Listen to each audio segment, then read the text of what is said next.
Good morning, ladies and gentlemen. Criminal Phil here with the newly released base upgrades.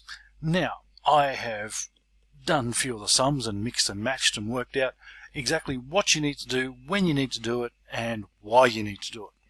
Now, this is just a little one being done while we're waiting for the Zeta targets to be launched. They haven't launched, they're a bit delayed.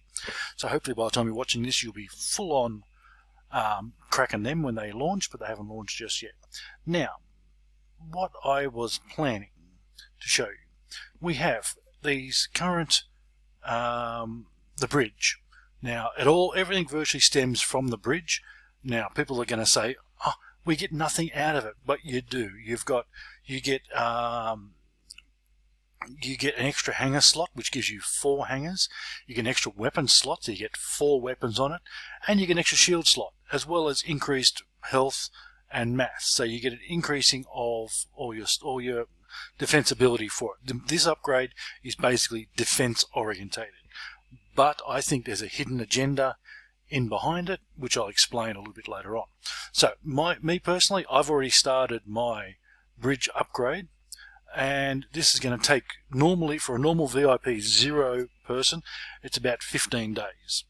Now I'm going to go through some discounts that you can get, which brings it right down nice and low, which I will explain.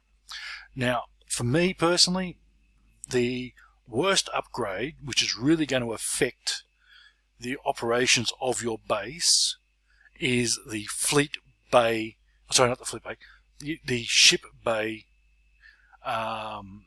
upgrade, which is the one where you're building ships, or ship factory upgrade, sorry, should they? Ship factory upgrades. Now, this is the one that stops you from building or refitting ships whilst it's upgrading. Everything else that you're upgrading in this update, it doesn't affect any operations of your base as such, except for this one. So therefore, I'm going to explain when you're going to do your Fleet Bay, your fleet factory, sorry, ship factory, in a minute. So here we have your Fleet Bay, which is 15 days as well, at VIP 0, which doesn't actually give you anything extra, but there will be a reason for it, which, like I said, I'm going to go through that very shortly.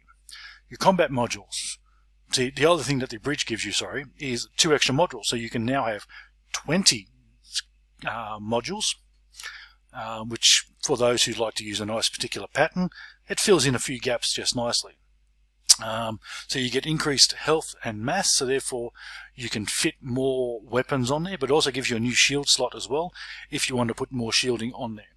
So it's just an extra little boost on there, and it gives you 2 upgrades for that, level 13 and level 14.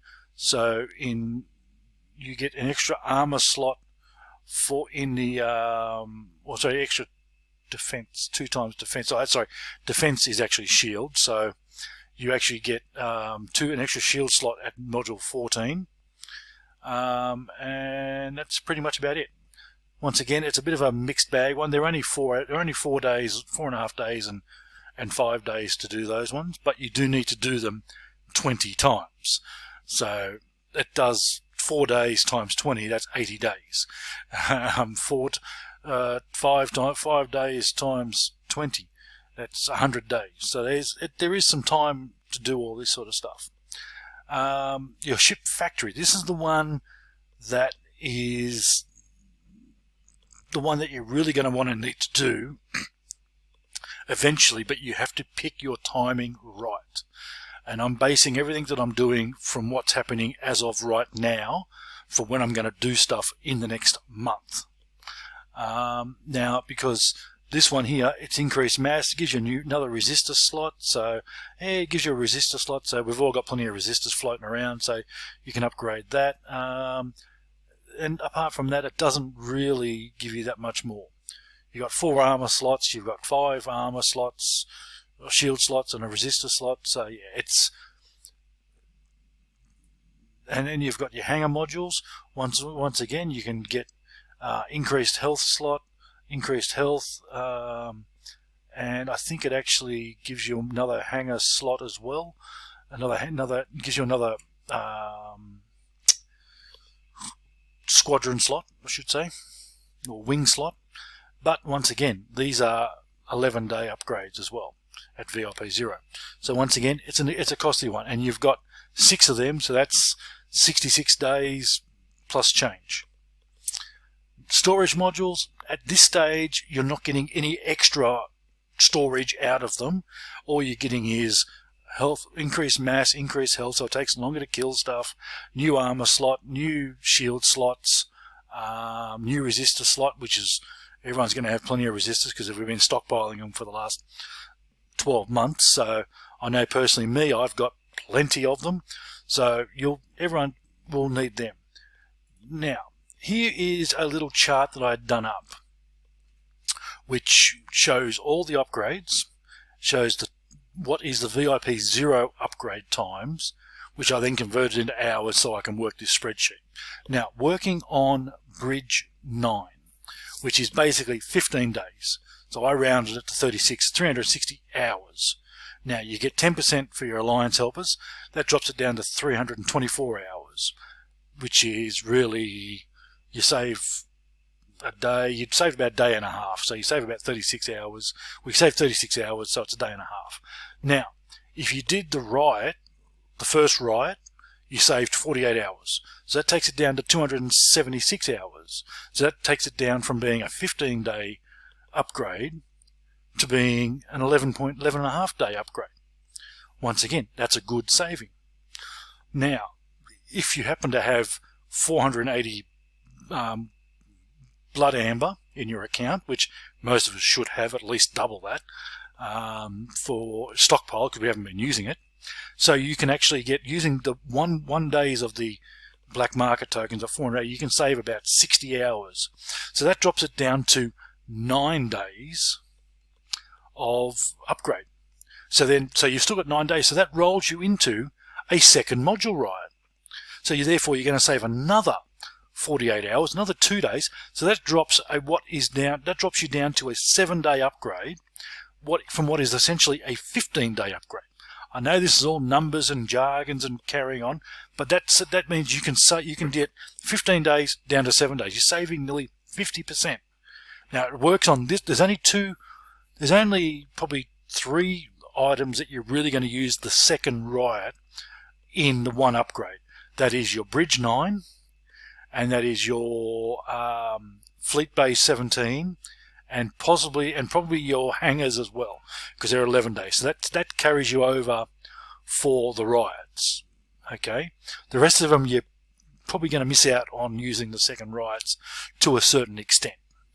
But now this comes down to, now if you look at this is me at VIP 8. My 15-day upgrade was actually 12 days and 10 days. So I've already saved 2.5 days, because I think it's 14%. I get about 14%. Let me have a look. Let's have a look here. VIP, yep, okay. So looking here, module upgrades, I save 17%. So therefore, I get 17% discount on the resources. I get 30% on the resources, so I saved a shitload. Instead of being 1.2 billion res, it only cost me like 800,000 res, 800 million res, which was great. So yeah, that's all good for that. So yeah, that is that in a nutshell. Now, the reason why I say to do some things in order. Now, this weekend coming up, we've got it's our next main event.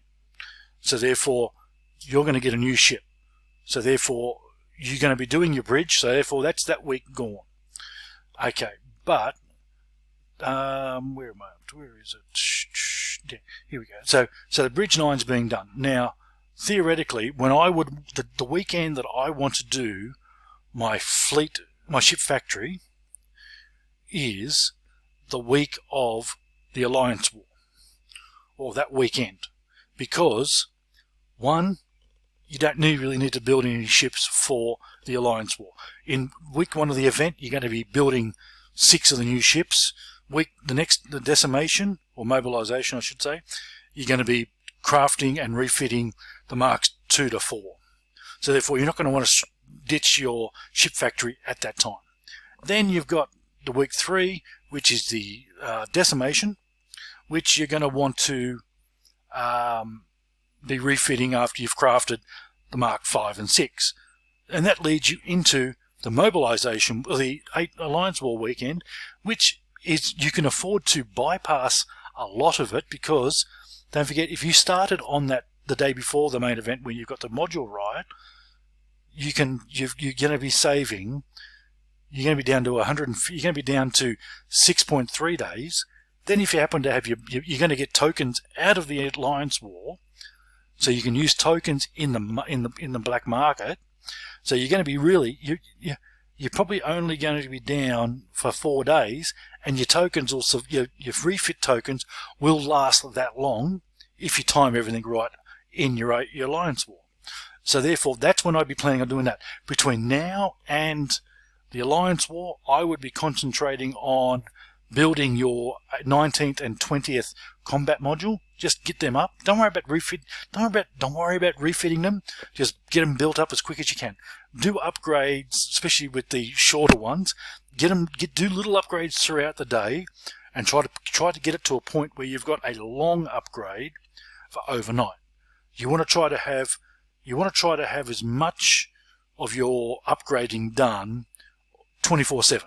Try not to have too many gaps in there if you can avoid it. So therefore, that's what I'd be doing. I'd be doing that. And if need be, if it doesn't quite work out, do a storage module. Do an antimatter one. Use a couple of tokens here and there, and get it done while you're sleeping. That's my advice.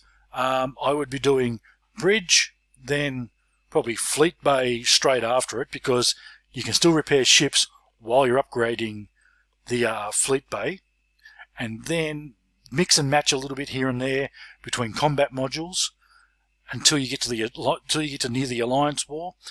And once you've finished, you're doing your little refits here and there for your Mark 4, 5, and 6 of the Wendigos, and then bite the bullet, take the pain, and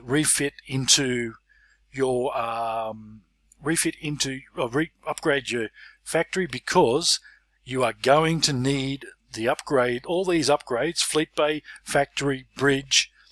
You are going to need them for tier 9. I haven't said that, but you will need them. They've done it time and time again. They announce these upgrades. You've got 3 months before the tier 9, or 4 months for tier 9. All of these upgrades, if you did every single one of these without Alliance help, will take you 6 months. So therefore, if you get into them now, while there's no pain, you're not really using that much res for other things for the mineral ore. So therefore, you've got the time. They're not actually affecting anything that's operating in your base except for the fleet bay. So get them done. If people want to complain, it's going to boost my base level. Don't be a pussy. Upgrade your friggin' base. Play fair and upgrade your base. This is Criminal Phil signing off. If you want, you can subscribe. I put out videos usually every week, a couple of videos here and there. This is my first real tutorial one, so hope you liked it. Hope I didn't bore you with all the maths and the sheets and the spreadsheets. So like and subscribe it if you want, and I'll catch you all next week.